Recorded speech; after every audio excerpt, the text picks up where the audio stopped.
Yonder music. Hey everybody, what's up? What's up? I don't know what up is. If y'all figure out what up is, let me know. What's up, everybody? Thank you so much for rejoining us. This is Storytime with Julian, episode number 76. Recently, working with one of the staffers and supporters of Storytime with Julian, we went back all the way back into time to the very first episode, which aired on March 24th. And we cataloged all the episodes, all the stories, all of the authors, all of the books that we've read from. And it was really, really impressive to see that since we started this March 24th, back, with the pandemic, we have done 75 episodes. Hold on, I actually got I've got a list of the stats, and it just kind of it moved me to know we've done 75 episodes. We have read 119 stories. We have presented 48 authors. Of those 48, we have debuted 5 authors. We have been guested with 3 published authors and 7 authors total. And we've read from 30 different books. That is pretty impressive. That is really, really impressive. It moves me to know that in the short time that we've been doing this, we have accomplished quite a bit. I'm not the type to get too proud of stuff, but I'm proud of this. I am proud of Storytime with Julian. I am proud of what we have done. I am proud of what we are yet doing. I am enthusiastic and proud about what we will be doing soon. Now, if you enjoy Storytime with Julian, and I have to believe you do because you're here, if you enjoy Storytime with Julian, then I need you to do something for me right now. I need you to tag somebody right here. If you're on Facebook, especially, go on and tag somebody in this thread so that they can come and check out what it is you do. I need you at some point during the week, not even on a Tuesday or a Thursday, but just on some day when you're thinking about or talking about the things that you enjoy, the things that feel good, the things that relax you, the things that you look forward to in the week. If Story Time with Julian is one of those things, I really need you to tell somebody. I need you to tell them on Facebook. I need you to link the page, Storytime with Julian. I need you to have them come get what you get. All right. And I need you to do that on Facebook, and I need you to do that on the Twitters. And if you're on Clubhouse, I need you to do that on Clubhouse. And if you're on Clubhouse and one of the things that you lament is that story time is only on Tuesdays and Thursdays, well, guess what? There's a story time on Saturday. We do Story Time with Julian Clubhouse Edition, Saturdays at 9 p.m. Now, over there, we try to break and work with original works from authors only. That's what we're trying to do. Now, I haven't quite worked out what the format's going to be, but I believe that that's the way that we're going to continue to do it, because one of the things that we are working to do is help authors find their voice, help them connect with their voice. And one of the ways that I can help contribute to that, what I've learned, what's been my experience since I started doing this show, but also just in editing works, is that when you hear your work read, you connect to it in a different way than when you're just reading it and you keep hearing the voice in your head. Hearing it brought to life brings something else to it. And so that's what we're trying to do for new and unpublished authors over on Clubhouse, which means from time to time, you're going to hear some stuff on Clubhouse that you won't hear here. So absolutely, please check that out. And listen, for those of you, I'm seeing so much support. I'm seeing Mimi Brown hit up somebody. She hit up a couple of people. I see Lisa Bobbitt hit up somebody. I see that Erica Yolita hit up everybody. Thank you all so much for doing that. And I really mean it. Please continue to do that. We appreciate and the financial support is great. It helps us to buy books for the show. It helps us to buy books for gifts. So please continue to do that too. If you want to support, we are at Cash App Storytime. Hold up. I have a banner for that. Boop. There you go. It's Cash App Storytime Julian. You can find us there. But yeah, follow us on Instagram. It's also at Storytime Julian. That's the same thing for Clubhouse. Follow us and subscribe on YouTube, because this is important. Moving forward, we are going to be doing all the giveaways to people who are subscribed to the YouTube channel.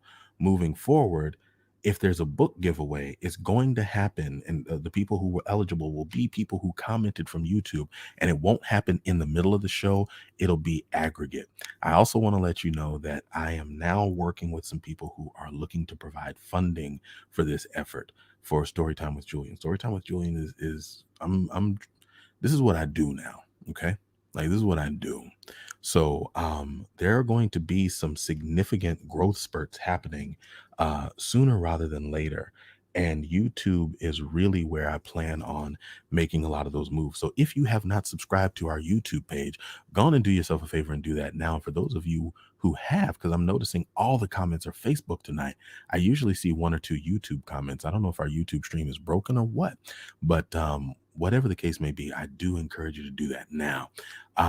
If there are any new people who have popped in, I see Issa Marie called up somebody. I see Joker called up a couple of people. Thank you so much for doing that. Like, this means the world to me. So for any new people who have come in, welcome. This is Storytime with Julian. Let me tell you what we do here.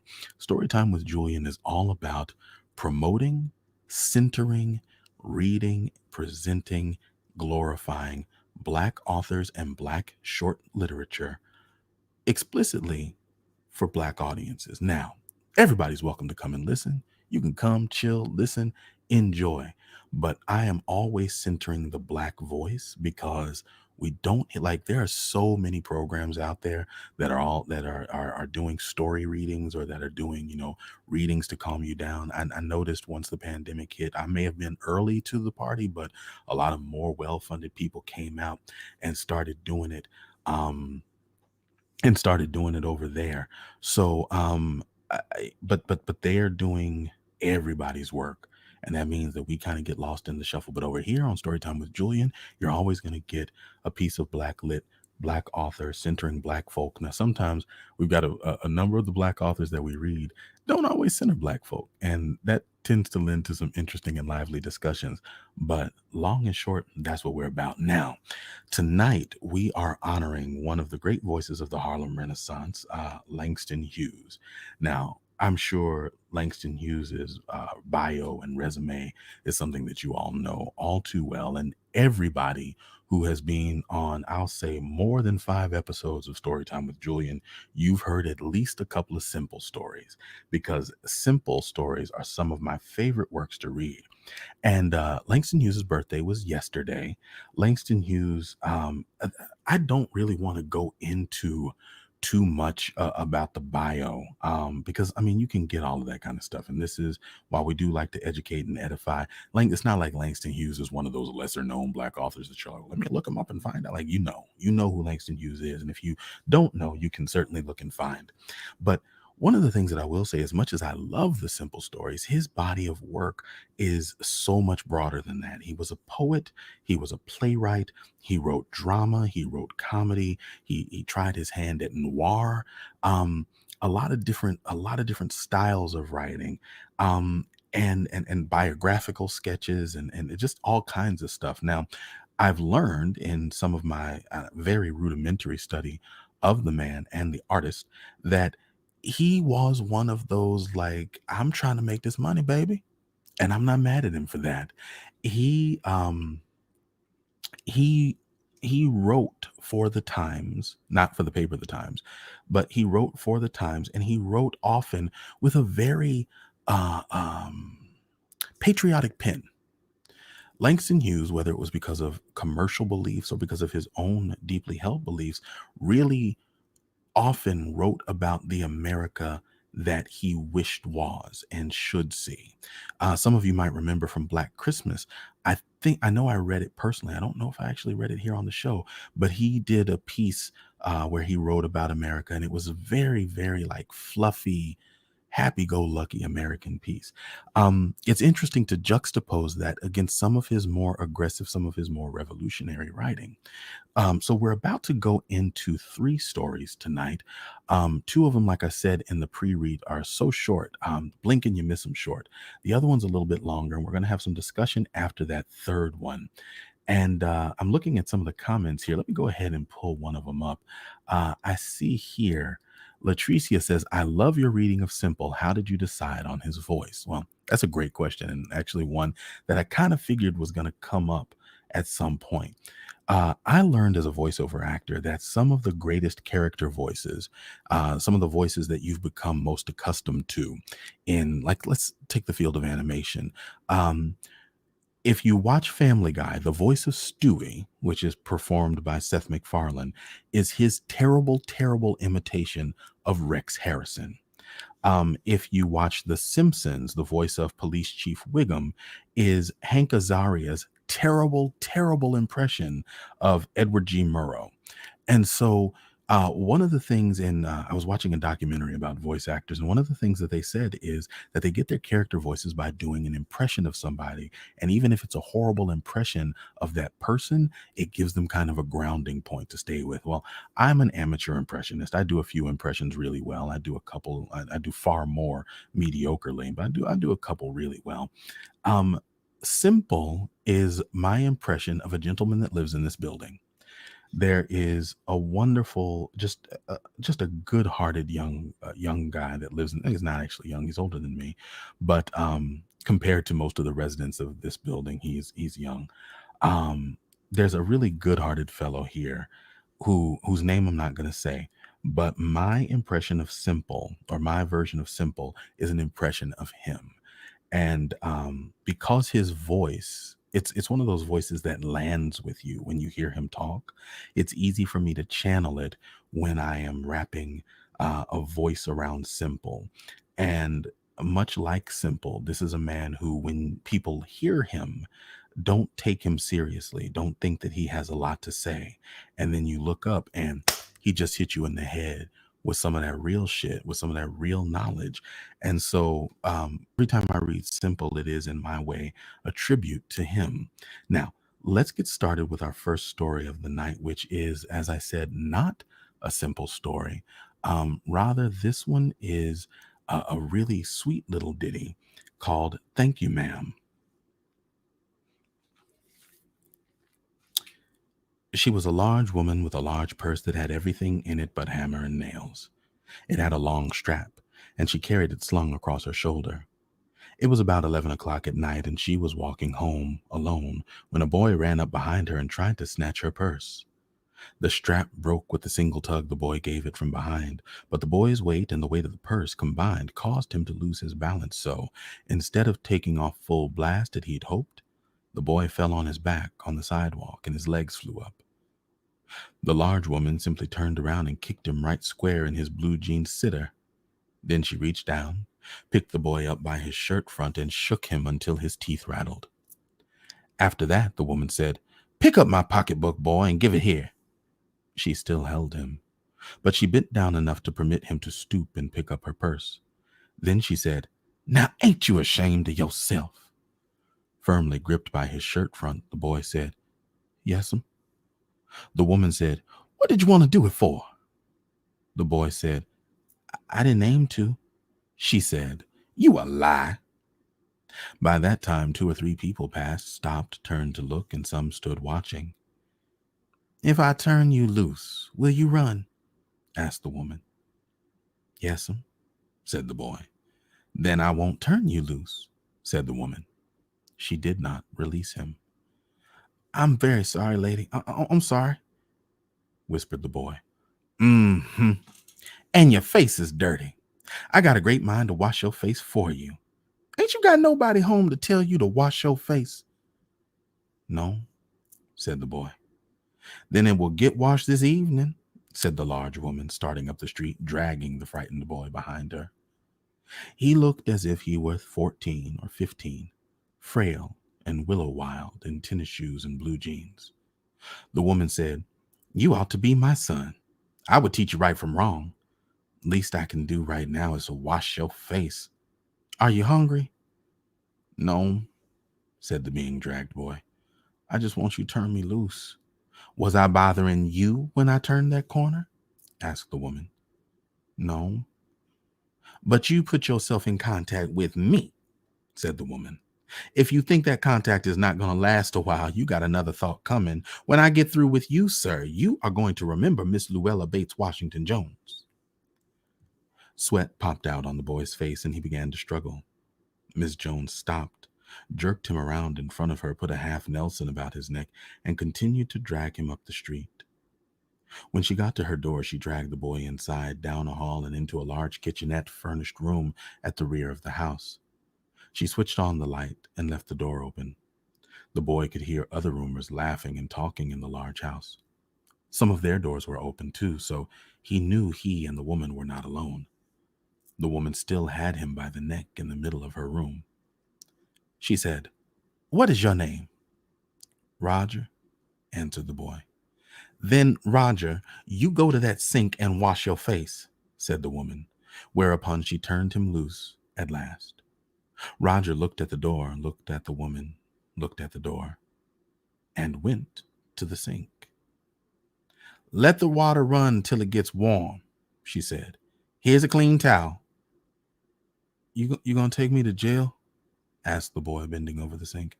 "Not with that face. I would not take you anywhere," said the woman. "Here I am trying to get home to cook me a bite to eat, and you snatch my pocketbook. Maybe you ain't been to your supper either, late as it be. Have you?" "There's nobody home in my house," said the boy. "Then we'll eat," said the woman. "I believe you're hungry, or been hungry, to try and snatch my pocketbook." I, I wanted a pair of blue suede shoes," said the boy. "Well, you didn't have to snatch my pocketbook to get some suede shoes," said Ms. Luella Bates Washington Jones. "You could have asked me." "Ma'am?" The water dripping from his face, the boy looked at her. There was a long pause, a very long pause. After he had dried his face and not knowing what else to do, dried it again, the boy turned around, wondering what next. The door was open. He could make a dash for it down the hall. He could run, run, run, run. The woman was sitting on the daybed.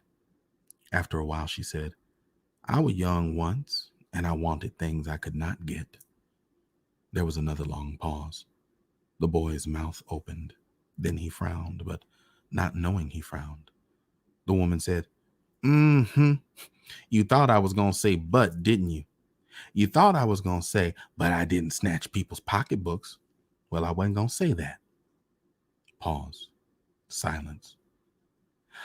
"I have done things too, which I will not tell you, son, neither tell God, if he didn't already know. So you sit down while I fix us something to eat. You might run that comb through your hair so you'll look presentable." In another corner of the room, behind the screen, was a gas plate and an ice box. Mrs. Jones got up and went behind the screen. The woman did not watch the boy to see if he was going to run now, nor did she watch her purse, which she left behind her on the daybed. But the boy took care to sit on the far side of the room, where he thought she could easily see him out of the corner of her eye if she wanted to. He did not trust the woman not to trust him, and he did not want to be mistrusted now. "Do you need somebody to go to the store?" asked the boy. "Maybe to get some milk or something?" "Don't believe I do," said the woman, "unless you just want sweet milk for yourself. I was going to make cocoa out of this canned milk I got here." "That'll be fine," said the boy. She heated some lima beans and ham she had in the icebox, made the cocoa, and set the table.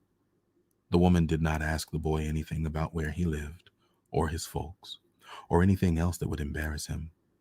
Instead, as they ate, she told him about her job in a hotel beauty shop that stayed open late, what the work was like, and how all kinds of women came in and out, blondes, redheads, and Spanish.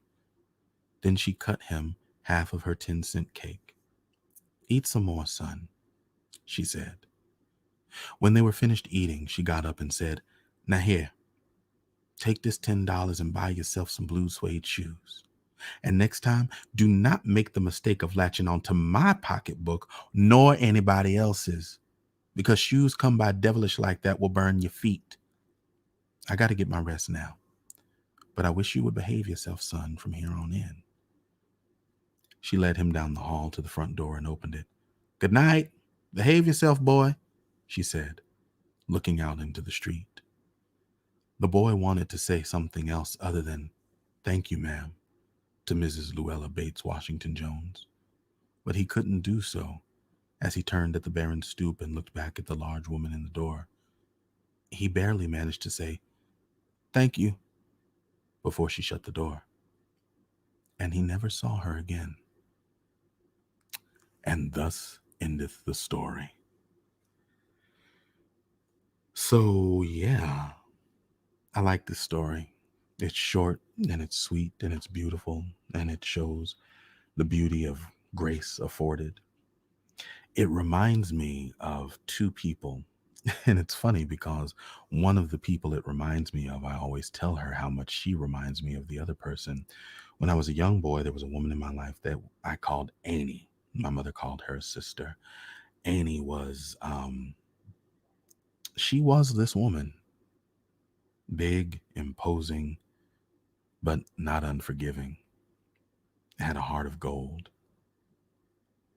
Had a heart of gold and saw that golden heart broken more than a few times, but gave grace to so many. Um, Annie is Annie is who I think of when I need to have faith in the world again. And the other person who this reminds me of is Terry Meredith. For those of you all who are friends with Terry Meredith, you already know what I'm thinking about. You already know who I'm thinking about, and the tremendous amount of grace and kindness and care over a long, extended period of time, not just a single encounter, that she afforded someone who very much might remind you of this 15-year-old boy. I don't want to put her business out in the street, but like I said, if you're Terry Meredith's friend, her kindness is not new to you. You've seen evidence of it in one way or another. Um, so let's give it up for Black aunties, for all the Black aunties. Shout outs to the Black aunties here in the audience, to those who have gone on, to those who aren't under the sound of my voice now. And if you have ever been afforded this kind of grace by a Black auntie, why don't you go ahead and send them a text message or an email tonight, or maybe call them tomorrow and let them know that they crossed your mind. There were a couple of really dope lines in there. Ronnie Buren cites one. He didn't want to be mistrusted. He didn't trust her not to not trust him, and he didn't want to be mistrusted. That is indeed a whole lesson right there. Akanke says that was sweet. Issa Marie says the caring and generosity of Black aunties. I like to say Annie, because of the Annie that's in my life. And Kitty Foxy says that yes, indeed, Terry is Miss Luella Bates Washington Jones. Let me tell you a secret. That right there, that we said her name, I think twice in this story, maybe three times in this story. And Kitty Foxy caught it and knows it. And I have a feeling she's not going to forget that name, Miss Luella Bates Washington Jones. That right there is the power of Black aunties, because when they come into your life for however long they're in your life, they have that kind of indelible imprint. I will never forget Bertha McDaniel Gleaves. That was my Annie.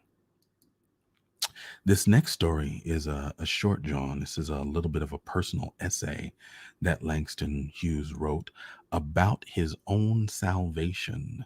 The title of it is Salvation. I said salvation's here. But you know what? Hold up. Check it out. I'm on. Ooh, watch me. Watch me. There it is. There. I fixed it. All right. We're going to read Salvation. This for all the churchy church folk. I think y'all will dig this, something special.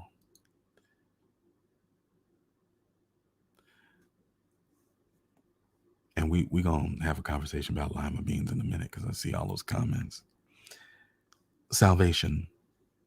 I was saved from sin when I was going on 13, but not really saved. It happened like this. There was a big revival at my Auntie Reed's church. Every night for weeks there had been much preaching, singing, praying, and shouting, and some very hardened sinners had been brought to Christ, and the membership of the church had grown by leaps and bounds. Then, just before the revival ended, they held a special meeting for children to bring the young lambs to the fold. My aunt spoke of it for days ahead. That night, I was escorted to the front row and placed on the mourner's bench with all the other young sinners who had not yet been brought to Jesus. My aunt told me that when you were saved, you saw a light and something happened to you inside, and Jesus came into your life, and God was with you from then on. She said you could see and hear and feel Jesus in your soul. I believed her. I had heard a great many old people say the same thing, and it seemed to me they ought to know. So I sat there calmly in the hot, crowded church, waiting for Jesus to come to me. The preacher preached a wonderful rhythmical sermon, all moans and shouts and lonely cries and dire pictures of hell. And then he sang a song about the 90 and 9 safe in the fold, but one little lamb was left out in the cold. Then he said, "Won't you come? Won't you come to Jesus? Young lambs, won't you come?" And he held out his arms to all us young sinners there on the mourner's bench, and the little girls cried, and some of them jumped up and went to Jesus right away, but most of us just sat there. A great many old people came and knelt around us and prayed, old women with jet black faces and braided hair, old men with work-gnarled hands, and the church sang a song about the lower lights are burning and some poor sinners to be saved, and the whole building rocked with prayer and song. Still, I kept waiting to see Jesus. Finally, all the young people had gone to the altar and were saved, but one boy and me. He was a rounder son named Wesley. Wesley and I were surrounded by sisters and deacons praying. It was very hot in the church and getting late now. Finally, Wesley said to me in a whisper, "God damn, I'm tired of sitting here. Let's get up and be saved." So he got up and was saved. Then I was left all alone on the mourner's bench. My aunt came and knelt at my knees and cried while prayer and song swirled all around me in the little church. The whole congregation prayed for me alone in a wail of mighty moans and voices, and I kept waiting serenely for Jesus. Waiting, waiting, but he didn't come. I wanted to see him, but nothing happened to me. Nothing. I wanted something to happen to me, but nothing happened. I heard the songs and the minister saying, "Why won't you come? My dear child, why don't you come to Jesus? Jesus is waiting for you. He wants you. Why don't you come?" Sister Reed, what is this child's name? "Langston," my aunt sobbed. "Langston, why don't you come? Why don't you come and be saved, O Lamb of God? Why don't you come?" Now, it was really getting late. I began to be ashamed of myself, holding everything up so long. I began to wonder what God thought about Wesley, who certainly hadn't seen Jesus either, but who was now sitting proudly on the platform, swinging his knickerbockered legs and grinning down at me, surrounded by deacons and old women on their knees praying. God had not struck Wesley dead for taking his name in vain or for lying in the temple. So I decided that maybe to save further trouble, I'd better lie too and say that Jesus had come and get up and be saved. So I got up. Suddenly, the whole room broke into a sea of shouting as they saw me rise. Waves of rejoicing swept the place. Women leaped in the air. My aunt threw her arms around me. The minister took me by the hand and led me to the platform. When things quieted down in a hushed silence punctuated by a few ecstatic "Amen," all the new lambs were blessed in the name of God. The joyous singing filled the room. That night, for the first time in my life, but one for I was a big boy, 12 years old, I cried. I cried in bed alone and couldn't stop. I buried my head under the quilts, but my aunt heard me. She woke up and told my uncle I was crying because the Holy Ghost had come into my life and because I had seen Jesus. But I was really crying because I couldn't bear to tell her that I had lied, that I had deceived everybody in the church, that I hadn't seen Jesus, and that now I didn't believe there was a Jesus anymore since he didn't come to help me. And thus endeth the story. So that was Salvation by Langston Hughes, clearly a personal essay, and one that I'm afraid probably a lot of y'all who can hear me can identify with, at least to a certain degree. I say I'm afraid not because I am so worried about your soul if you're an agnostic or an atheist or a non believer. I mean, I pray for y'all, I pray for everybody. But the part that I'm afraid of isn't how or what you believe or don't believe, it's the role that some of us believers played in creating the atmosphere wherein you don't believe. The role that some of us believers play creating an atmosphere where other believers don't feel or experience the truth of the church because, or the truth of God, because the truth of the church is bigger or presented more importantly than the truth of God.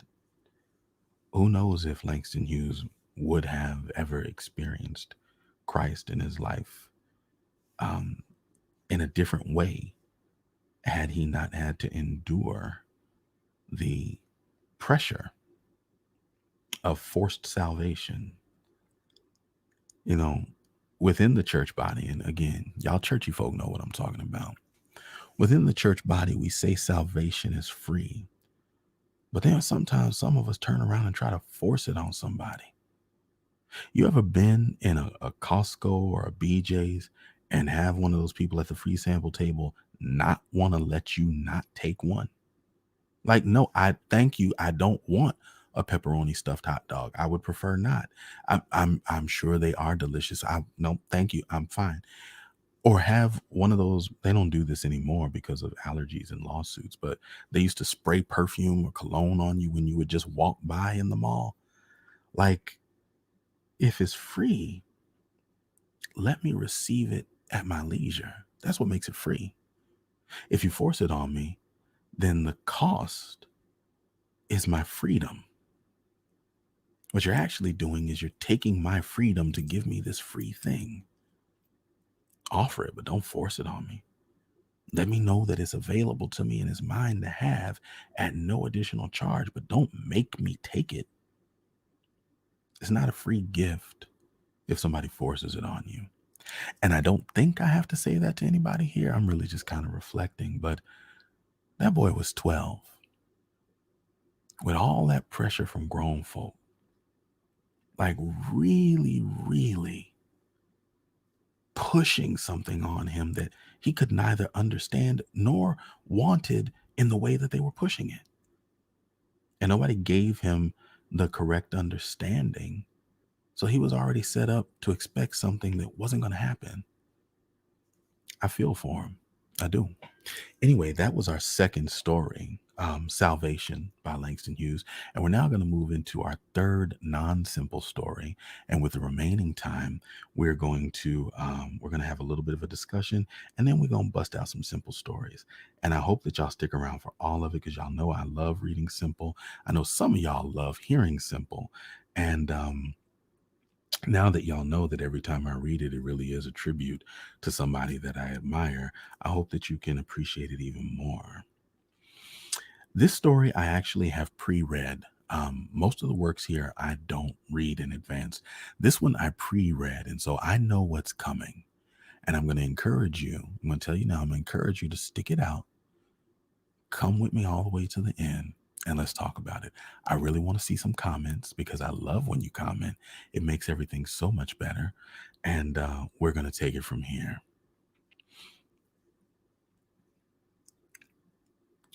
The thrilling news did not come directly to Nancy Lee, but it came in the little indirection that had. Hold on, let me shrink this up. It's too big. That's what she said. Sorry. The thrilling news did not come directly to Nancy Lee, but it came in the little indirections that finally added themselves up to one tremendous fact. She had won the prize. But being a calm and quiet young lady, she did not say anything, although the whole high school buzzed with rumors, guesses, reportedly authentic announcements on the part of the students who had no right to be making announcements at all, since no student really knew yet who had won this year's art scholarship. But Nancy Lee's drawing was so good, her lines so sure, her colors so bright and harmonious that certainly no other student in the senior art class at George Washington High was thought to have very much of a chance. Yet, you never could tell. Last year, nobody had expected Joe Williams to win the Artist Club scholarship with that funny modernistic watercolor he had done of the high level bridge. In fact, it was hard to make out there was a bridge until you looked at the picture a long time. Still, Joe Williams got the prize, was feted by the community's leading painters, club women, and society folk at a big banquet at the Park Rose Hotel, and was now an award student at the art school, the city's only art school. Nancy Lee Johnson was a colored girl, a few years out of the South, but seldom did her high school classmates think of her as colored. She was smart, pretty, and brown, and fitted in well with the life of the school. She stood high in scholarship, played a swell game of basketball, had taken part in the senior musical in a soft, velvety voice, and had never seemed to intrude or stand out, except in pleasant ways, so it's very seldom ever mentioned her color. Nancy Lee sometimes forgot she was colored herself. She liked her classmates and her school. Particularly, she liked her art teacher, Mrs. Dietrich, the tall red haired woman who taught her law and order in doing things, and the beauty of working step by step until a job is done, a picture finished, a design created, or a block print carved out of nothing but an idea and a smooth square of linoleum, inked proofs made, and finally put down on paper, clean, sharp, beautiful, individual, unlike any other in the world, thus making the paper have a meaning nobody else could give it except Nancy Lee. That was the wonderful thing about true creation. You made something nobody else on earth could make but you. Miss Dietrich was the kind of teacher who brought out the best in her students, but their own best, not somebody else's copied best. For anybody else's best, great though it might be, even Michelangelo's, wasn't enough to please Miss Dietrich, dealing with the creative impulses of young men and women living in an American city in the Middle West and being American. Nancy Lee was proud of being American. A Negro American with blood out of Africa a long time ago, too many generations back to count, but her parents had taught her the beauties of Africa, its strength, its song, its mighty rivers, its early smelting of iron, its building of the pyramids, and its ancient and important civilizations.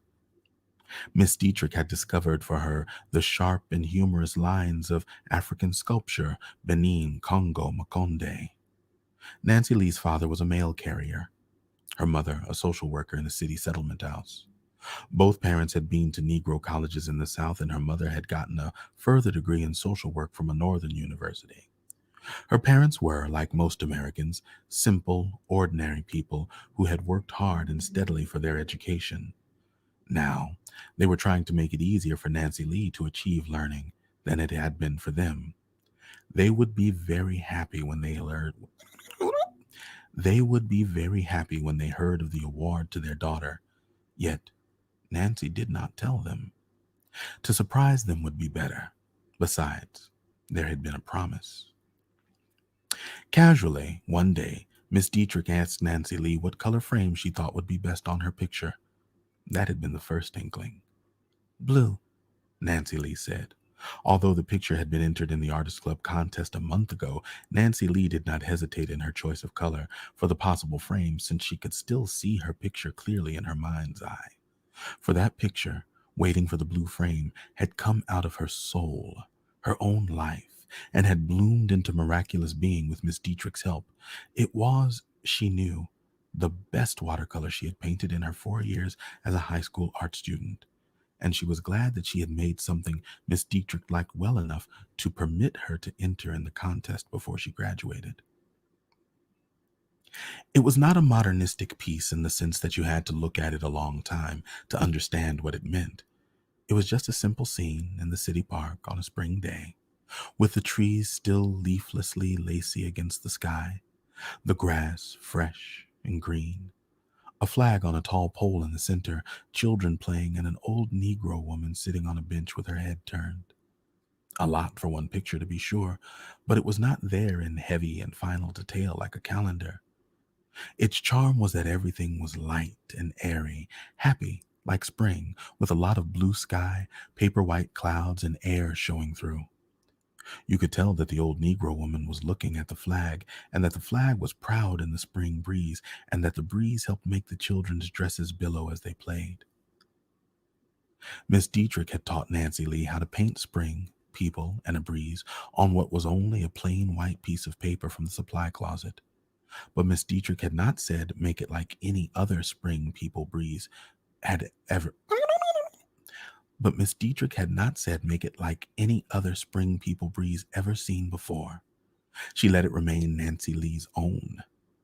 That is how the old Negro woman happened to be there, looking at the flag. For in her mind, the flag, the spring, the woman, formed a kind of triangle, holding a dream Nancy Lee wanted to express. White stars on a blue field, spring children, ever-growing life, and an old woman. Would the judges at the Artists Club like it? One wet, rainy afternoon, Miss O'Shea, the girls' vice principal, sent for Nancy Lee to stop by her office as school closed. Pupils without umbrellas or raincoats were clustered in doorways, hoping to make it home between showers. Outside, the skies were gray.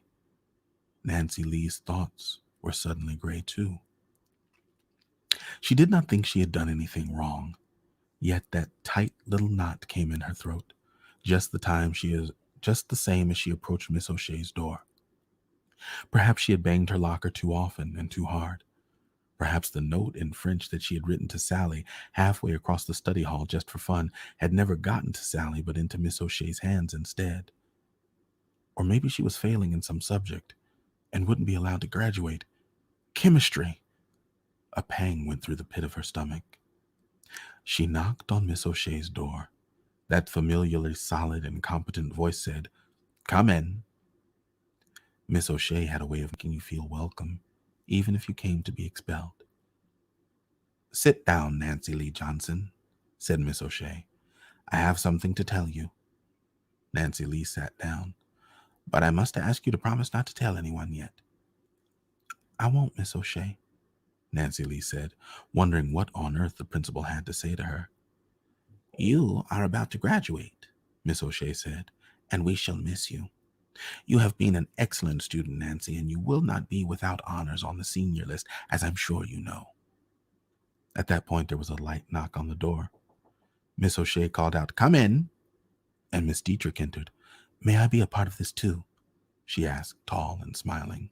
"Of course," Miss O'Shea said. "I was just telling Nancy Lee what we thought of her, but I hadn't gotten around to giving her the news. Perhaps, Miss Dietrich, you'd like to tell her yourself." Miss Dietrich was always direct. "Nancy Lee," she said, "your picture has won the Artist Club scholarship." The slender brown girl's eyes widened. Her heart jumped and then her throat tightened again. She tried to smile, but instead tears came to her eyes. "Dear Nancy Lee," Miss O'Shea said, "we are so happy for you." The elderly white woman took her hand and shook it warmly, while Miss Dietrich beamed with pride. Nancy Lee must have danced all the way home. She never remembered quite how she got through the rain. She hoped she had been dignified, but certainly she hadn't stopped to tell anybody her secret on the way. Raindrops, smiles, and tears mingled on her brown cheeks. She hoped her mother hadn't gotten home and that the house was empty. She wanted to have time to calm down and look natural before she had to see anyone.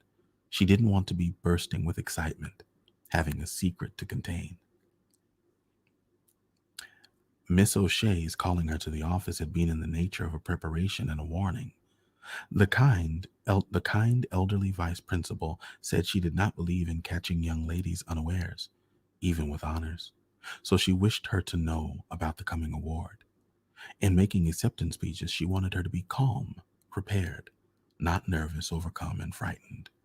So Nancy Lee was asked to think what she would say when the scholarship was conferred upon her a few days hence, both at the Friday morning assembly hour when the announcement would be made and at the evening banquet of the Artist Club. Nancy Lee promised the vice principal to think calmly about what she would say. Miss Dietrich had then asked for some facts about her parents, her background, and her life, since such material would probably be desired for the papers. Nancy Lee had told her how 6 years before they had come up from the deep South, her father having been successful in achieving a transfer from one post office to another, a thing he long sought in order to give Nancy Lee a chance to go to school in the North. Now they lived in a modest Negro neighborhood, went to see the best plays when they came to town, and had been saving to send Nancy Lee to art school in case she were permitted to enter. But the scholarship would help a great deal, for they were not rich people. Now, Mother can have a new coat next winter, Nancy Lee thought, because my tuition will be covered for the first year. And once in art school, there'll be other scholarships I can win. Dreams began to dance through her head, plans and ambitions, beauties she would create for herself, her parents, and the Negro people. For Nancy Lee possessed a deep and reverent race pride. She could see the old woman in her picture, really her grandmother in the South, lifting her head to the bright stars on the flag in the distance. A Negro in America, often hurt, discriminated against, sometimes lynched, but always there were the stars on the blue body of the flag. Was there any other flag in the world that had so many stars? Nancy Lee thought deeply, but she could remember none in all the encyclopedias or geographies she had ever looked into. Hitch your wagon to a star, Nancy Lee thought, dancing home in the rain.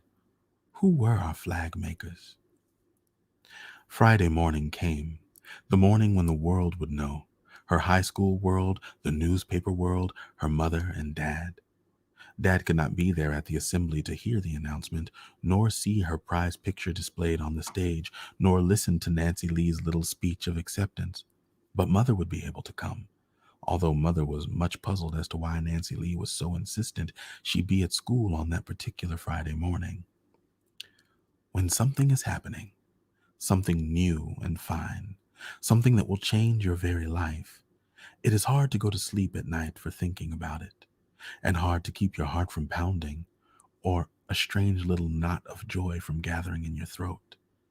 Nancy Lee had taken her bath, brushed her hair until it glowed, and had gone to bed thinking about the next day, the big day when, before 3,000 students, she would be one student honored, her painting, the one being acclaimed as the best of the year from all the art classes in the city. Her short speech of gratitude was ready. She went over it in her mind, not word for word, because she didn't want it to sound as if she had learned it by heart, but she let the thoughts flow simply and sincerely through her consciousness many times. When the president of the Artist Club presented her with the medal and the scroll of scholarship, she would say, "Judges and members of the Artist Club, I want to thank you for this award that means so much to me personally and through me to my people, the colored people of this city who sometimes are discouraged and bewildered, thinking that color and poverty are against them. I accept this award with gratitude and pride, not for myself alone, but for my race that believes in American opportunity and American fairness and the bright stars in our flag. I thank Miss Dietrich and the teachers who made it possible for me to have the knowledge and training that lie behind this honor you have conferred upon my painting. When I came here from the South a few years ago, I was not sure how you would receive me. You received me well. You have given me a chance and helped me along the road I wanted to follow. I suppose the judges know that every week here the assembly of the students of this school pledge allegiance to the flag. I shall try to be worthy of that pledge and of the help and friendship and understanding of my fellow citizens, whatever race or creed, and of our American dream of liberty and justice for all." That would be her response before the students in the morning. How proud and happy the Negro pupils will be, perhaps almost as proud as if they were one colored star on the football team. Her mother would probably cry with happiness. Thus, Nancy Lee went to sleep, dreaming of a wonderful tomorrow.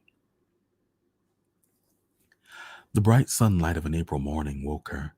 There was breakfast with her parents, their half amused and puzzled faces across the table, wondering what could be the secret that made her eyes so bright. The swift walk to school, The clock in the tower almost 9, hundreds of pupils streaming into the long, rambling old building that was the city's largest high school. The sudden quiet of the homeroom after the bell rang. Then the teacher opening her record book to call the roll. But just before she began, she looked across the room until her eyes located Nancy Lee. "Nancy," she said, "Miss O'Shea would like to see you in her office, please." Nancy Lee rose and went out while the names were being called and the word present added its period to each name. Perhaps, Nancy Lee thought, the reporters from the paper had already come.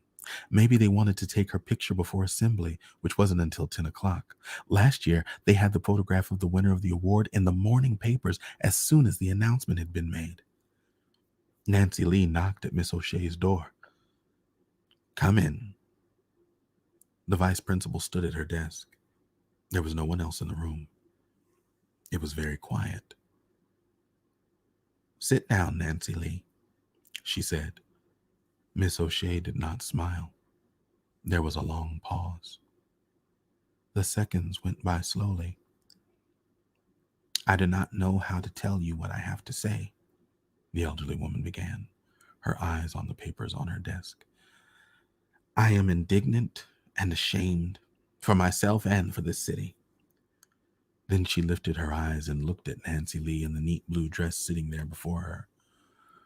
"You are not to receive the scholarship this morning." Outside in the hall, the electric bells announcing the first period rang, loud and interminably long. Miss O'Shea remained silent. To the brown girl there in the chair, the room grew suddenly smaller, smaller, smaller, and there was no air. She could not speak. Miss O'Shea said, "When the committee learned that you were colored, they changed their plans." Still Nancy Lee said nothing, for there was no air to give breath to her lungs. "Here is the letter from the committee, Nancy Lee." Miss O'Shea picked it up and read the final paragraph to her. "It seems to us wiser to arbitrarily rotate the award among the various high schools of the city from now on, and especially in this case, since the student chosen happens to be colored, a circumstance which, unfortunately, had we known, might have prevented this embarrassment. But there have never been any Negro students in the local art school, and the presence of one there might create difficulties for all concerned.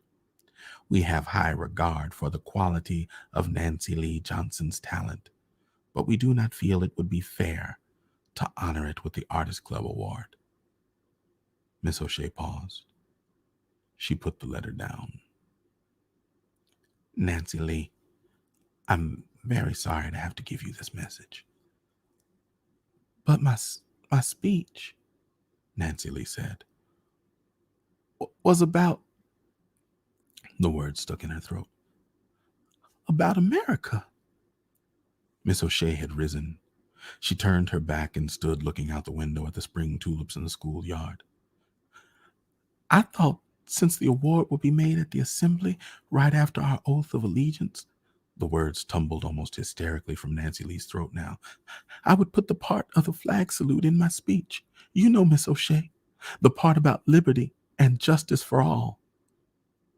"I know," said Miss O'Shea, slowly facing the room again. "But America is only what we who believe in it make it. I'm Irish. You may not know, Nancy Lee, but years ago we were called the Dirty Irish, and mobs rioted against us in the big cities, and we were invited to go back where we came from. But we didn't go, and we didn't give up, because we believed in the American dream and in our power to make that dream come true. Difficulties, yes. Mountains to climb, yes. Discouragements to face, yes. Democracy to make, yes. That is it, Nancy Lee. We still have in this world of ours democracy to make. You and I, Nancy Lee. But the premise and the base are here. The lines of the Declaration of Independence and the words of Lincoln are here, and the stars in our flag.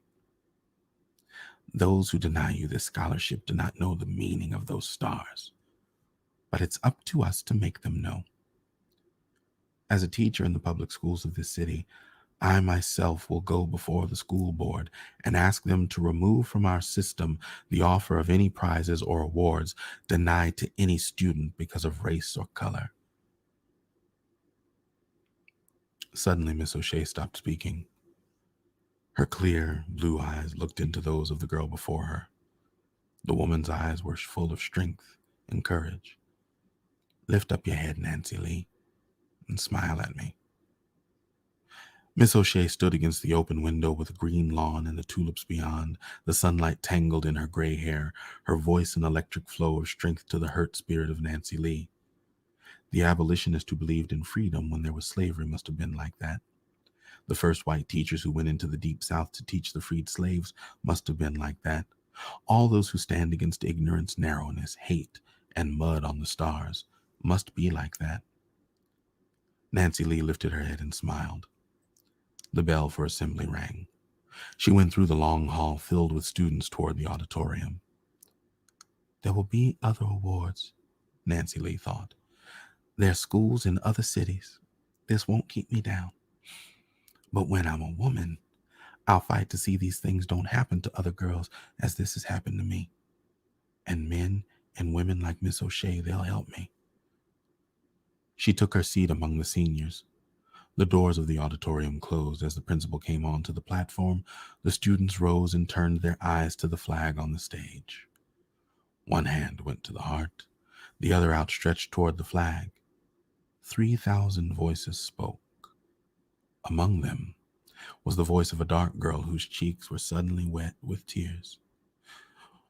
One nation, indivisible, with liberty and justice for all. That is the land we must make, she thought. And thus ended the story.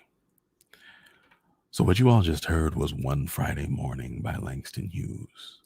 Now, when I first read the story earlier this afternoon, I read it aloud one time before, and that was earlier this afternoon. When I first read the story, I thought this is a mixed bag. I thought, real talk, they're probably not gonna feel this story.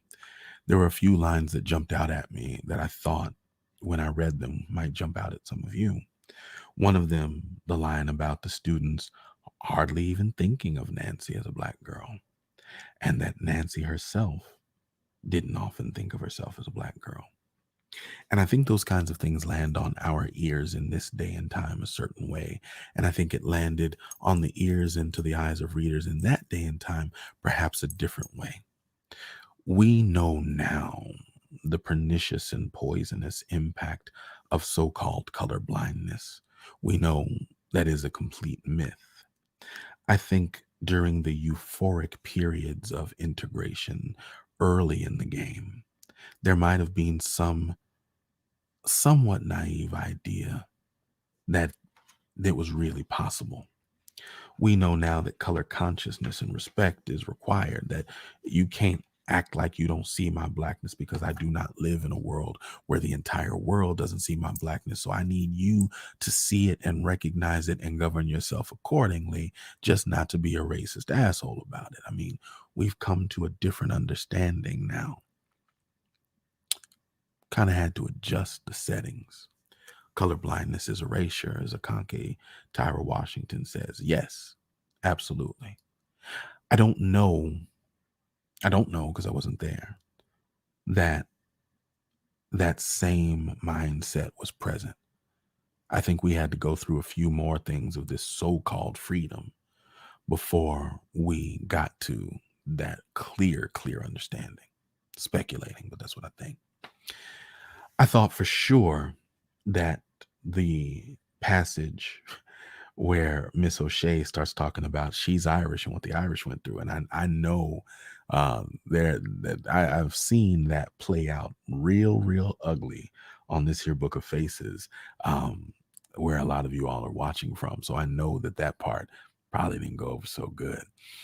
That part's not important. I don't think that's the story. I think Erica Yolita lands on it. We have a democracy to make. See, what's fascinating to me about this story is, true to form, They love the work, they love the art, but not the artist. They love the creation, but not the creator. That is the story of us. Our art, our product, what we make in the world is absorbed, is highlighted, is centered, is celebrated, is integrated, and is then ultimately co-opted. They want the product, but they don't often want who produces it. It was important that Nancy Lee in the beginning of this story sometimes forgot that she was black, because it was important to see that hope dashed, that awakening, that wake up call. It was, it was, um, it was important that you don't forget, that you don't get so comfortable having moved from one area of oppression to a slightly better area of oppression that you forget that equality still hasn't happened. That even though it seemed that way in her day to day for 4 years, that she was swell. She played a swell game of basketball and she was well liked among her peers and had a beautiful voice, and all of those things were there. All of those things that would make her sound like a standout, well beloved student. But the world that she was in, the world that she was anticipating celebrating her, that world that she talked about, the world of her high school and the world of the newspapers and the world of the art school, they had not forgotten that she was a black girl. They had temporarily overlooked it, but they ain't forget. This world that we inhabit is nothing without us. Period. End of paragraph. It is nothing without us. If we stop making culture, culture's going to diminish. Believe that. If we stop making music, music is going to transform. It's going to languish. Believe it. If we stop cultivating and proliferating the art and the swagger and the usness, I don't have the words for it. Y'all know what I'm talking about. If we stop bringing that to the world gets dimmer and darker, and it loses its luster and it loses its color. We know it. There's a wonderful play that I had the opportunity to do some reading for and performed in briefly called, Erica, help me out. The day is not a day without us. Why did I just forget the title? A Day of Absence. A Day of Absence. It's a really simple concept. All the black people disappear and the world loses its shit. And all of a sudden things don't work right. And they can't figure out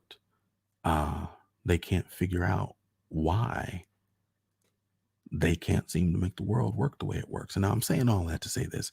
If we know we make the world what it is, then we've got to understand that if we want a democracy, we're going to have to make that too.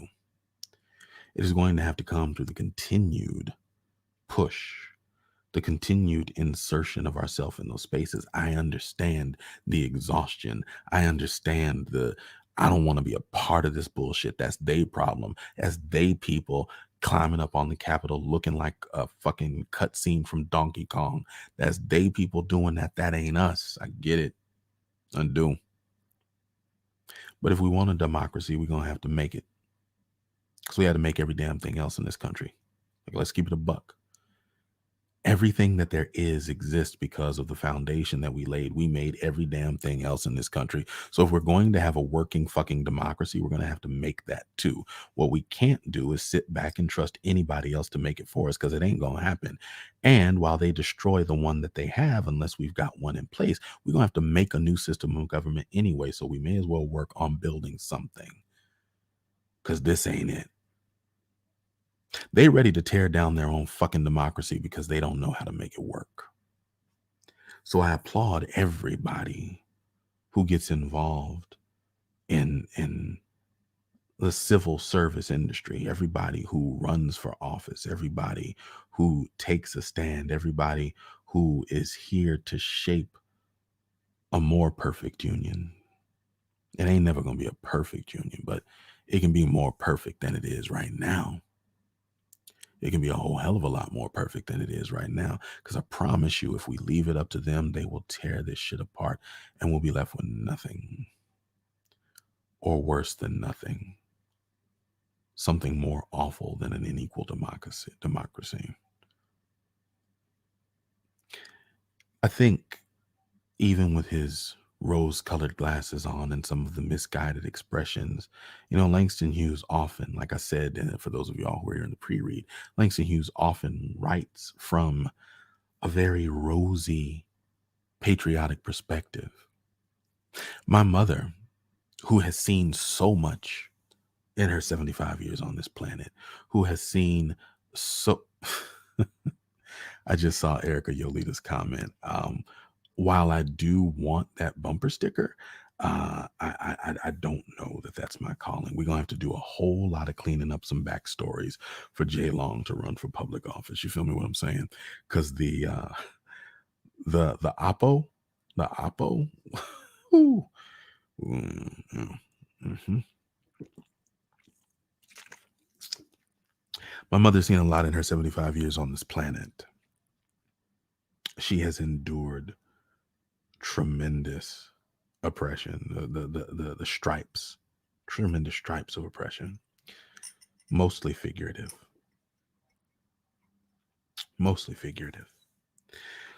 But my mother, I don't. There's a dividing line with us. My mom, though she struggles to move sometimes, always stands when she hears the national anthem. Always.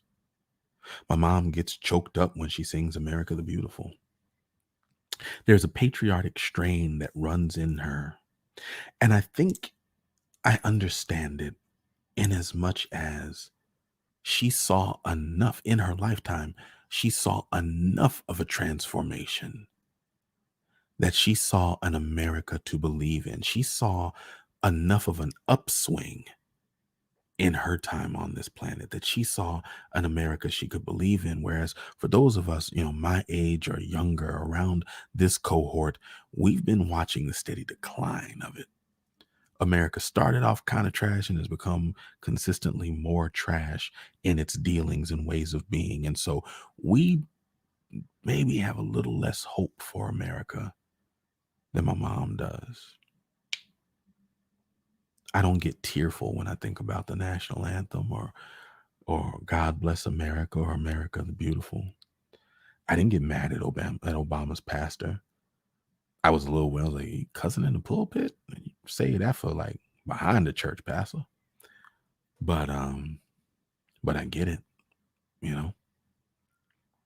I think Langston Hughes was hoping for something. I'm not seeing a whole lot of comments from y'all. I see Latricia Ransom says they don't know how to make it work without us in it. Look at England. True that. She also said they didn't see her as black. Akanke said that the story was lovely, even if there are ideas that reject, and I can get that. Mimi Brown said, and this was another one of those moments where when I first read it, I was like, ugh, you ain't had to put that part in there. That look up and smile at me. I think it was the at me, even the look up and smile, maybe like, hold your head up and be proud. Maybe I could have got with that. It was the at me part. This ain't about you, lady. It's not about you. Erica Yolita says that we all have to make sure that freedom and liberty is truly for all. We can't do it all on our own, and we cannot allow liberty and freedom and justice to be withheld from any.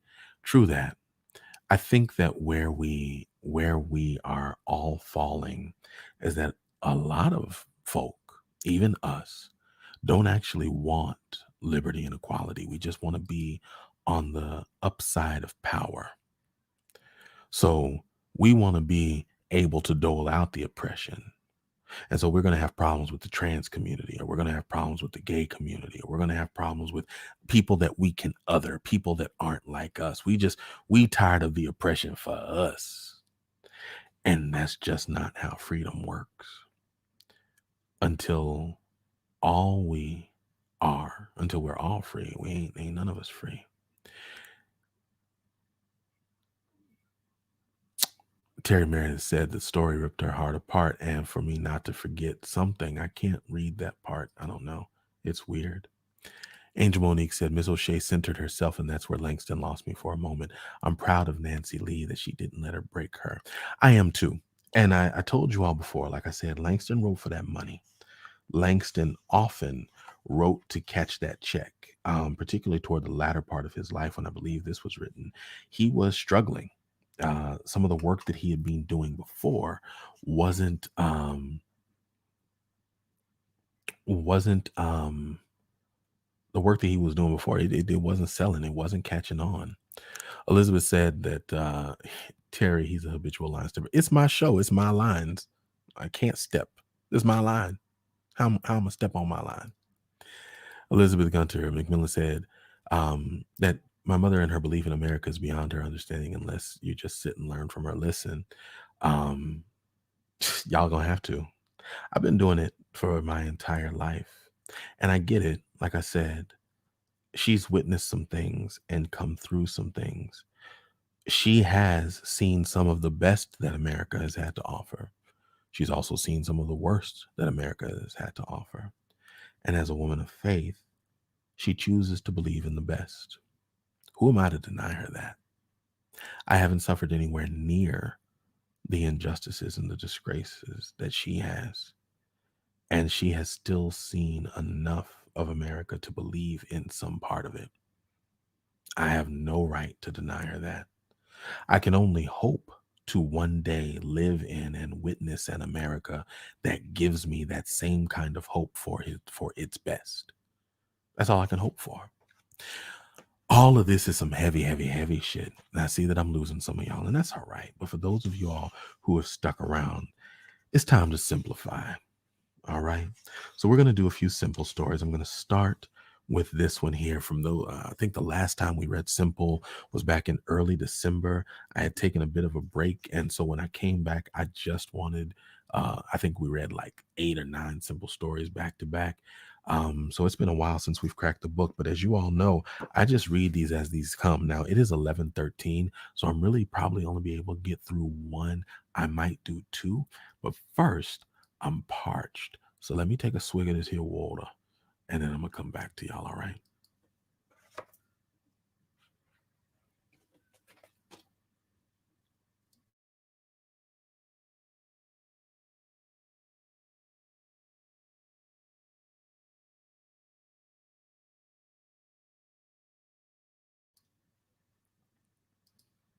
But did you miss me though? All right, I'm back. Thank you so much for your patience. Let's go ahead and get some simple going. This one is called Income Tax. On April 14th, just the day before his taxes came due, Simple was sitting in a booth across from the bar, figuring. And each time he figured, he put his pencil in his mouth.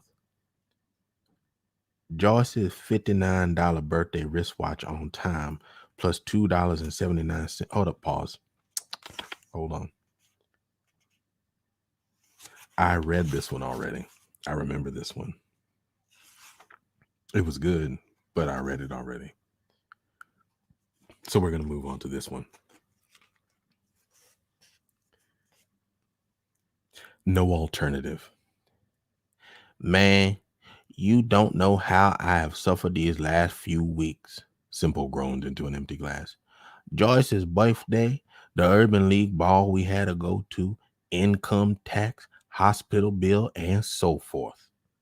What's and so forth? I asked. My landlady, said Simple.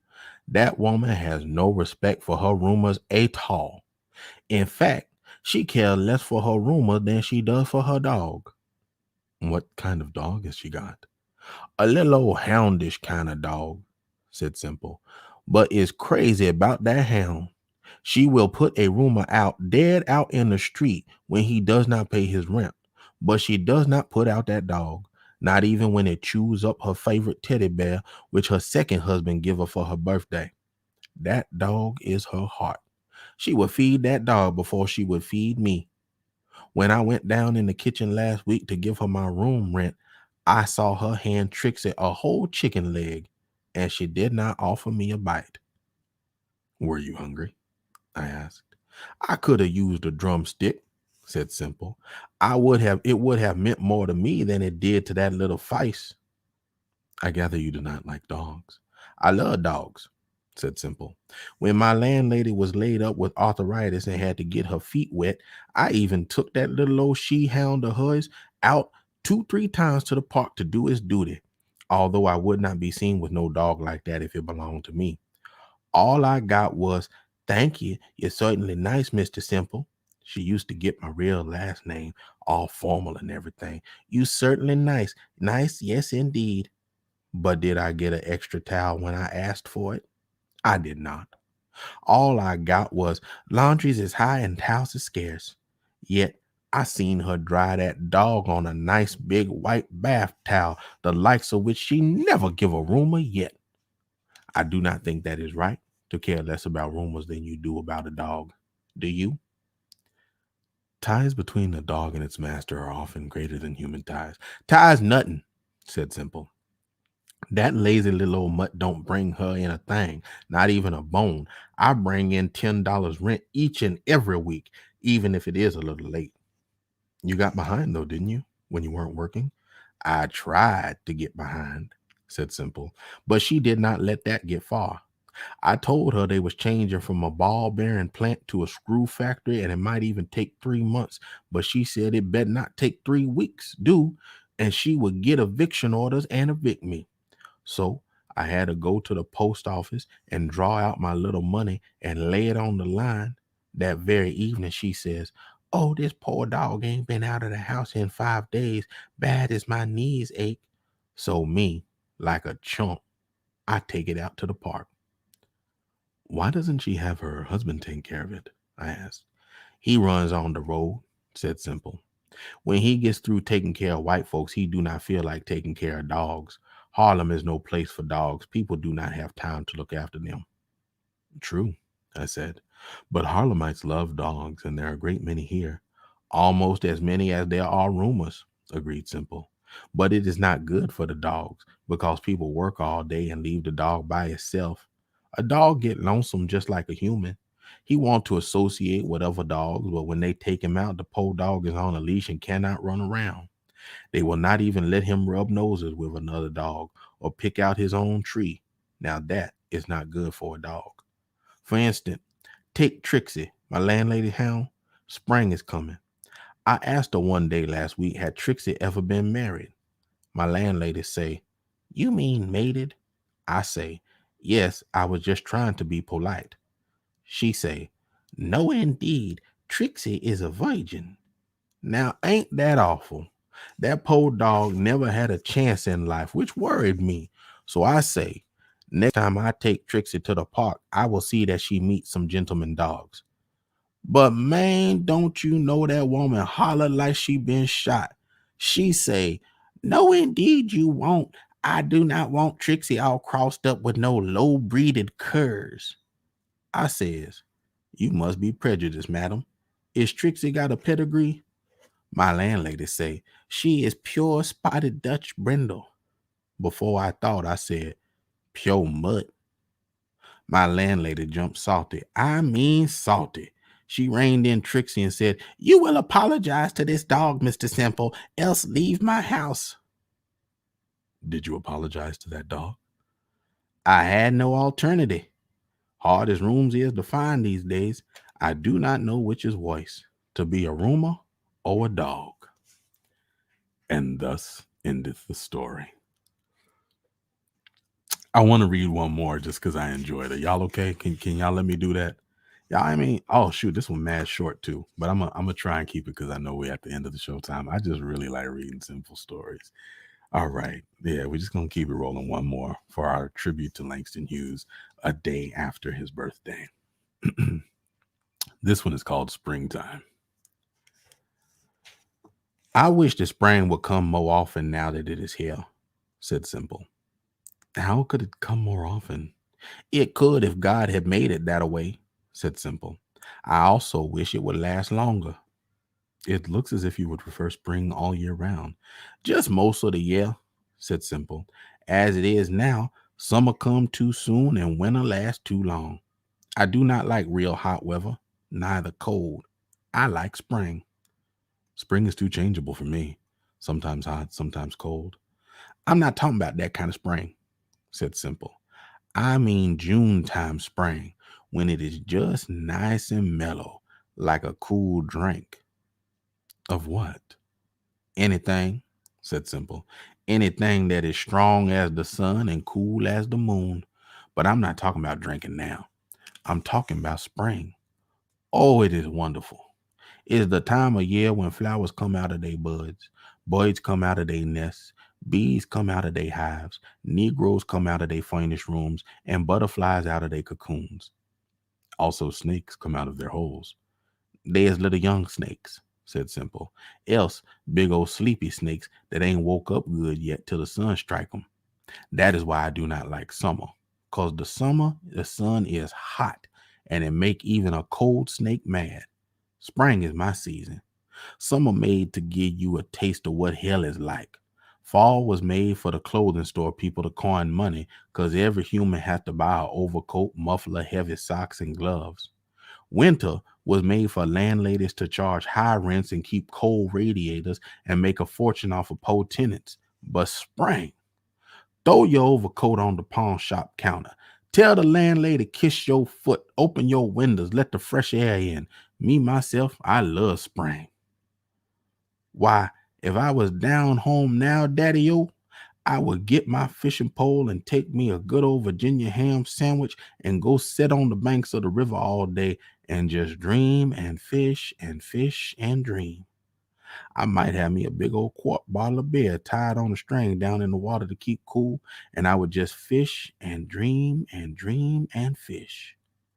You would not have any job? I asked. I would respect work just like I respected my mother and not hit her a lick. I just caught that. I would respect I would respect it like I respect my mama and not touch it. That's dope, and I'm using it. I would respect white just like I respected my mother and not hit her a lick. I would be far away from all this 6 a.m. alarm clock business, crowded subways, gulping down my coffee to get to the man's job in time, and working all day shut up inside where you can't even smell the spring, and me still smelling ether and worried about my winter hospital bill. If I was down home, buddy-o, I would pull off my shoes and let my toes air and just sit on the riverbank and dream and fish and fish and dream. And I would not worry about no job. Why didn't you stay down home when you were there? You know why I didn't stay, said Simple. I did not like them white folks and they did not like me. Maybe if it wasn't for white folks, I would have stayed down south where spring come earlier than it do up here. White folks is the cause of a lot of inconveniences in my life.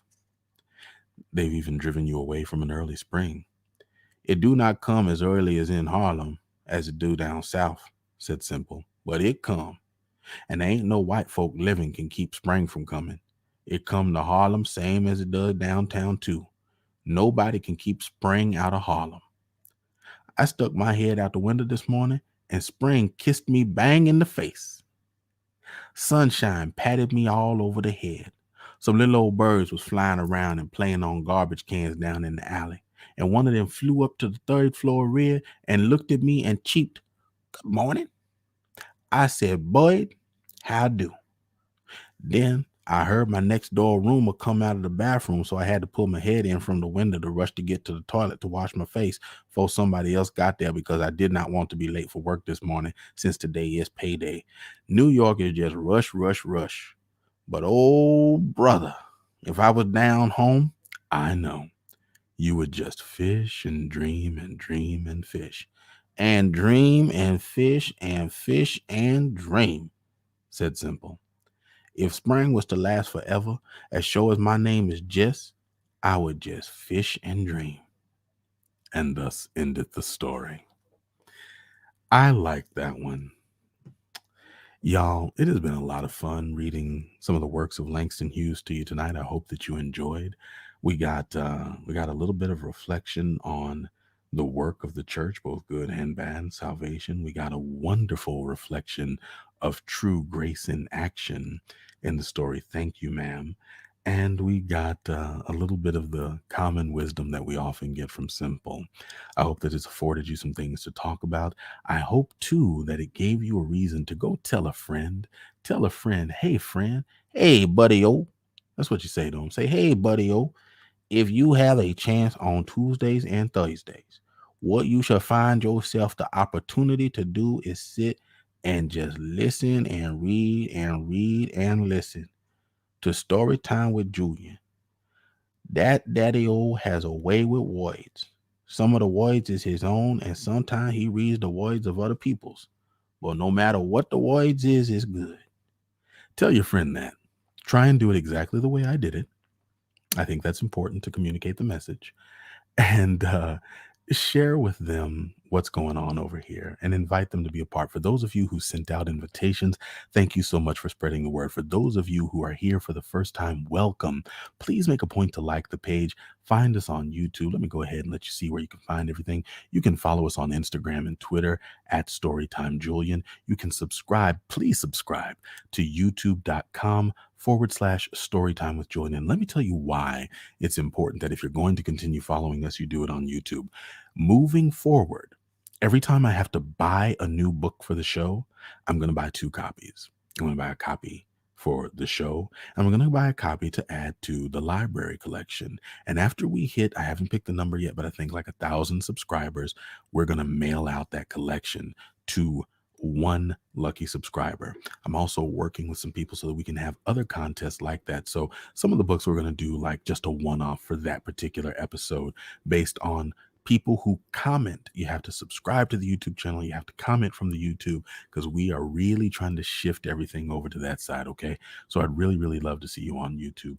Also, one more time, just want to let you know that this promotion is going on. You can still use the code STWJ, that's Storytime with Julian, to save 10% on the products at English Brown Winery. Man, they got some good stuff. I need to get me another bottle coming up soon. I hope some of you have taken the opportunity to do it. This is just Tuesday, man. This is just the first one of this week. So we will be back. We will be back on Thursday with some new work. I got a couple of new books that we're going to crack the spine on, and I'm excited to share a new piece of my own with you sometime coming up soon. Uh, Thank you so much. I see Judy Lee said, thank you for reading to us tonight. I appreciate that.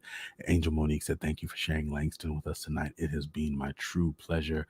Latricia has not heard Kiss My Foot in a while. I think y'all should all say it. I think you should say to your friend, Daddy O, if you do not want to go to story time with Julian, then you should kiss my foot. I feel like you should say it. I think it'll go over really well. I think your friends will appreciate it. Um, Thank you all so much. This has been my absolute pleasure. I look forward to seeing you again later on this week. But for now, this is the end of this particular episode of Storytime with Julian. I'll see you in a few days. Peace.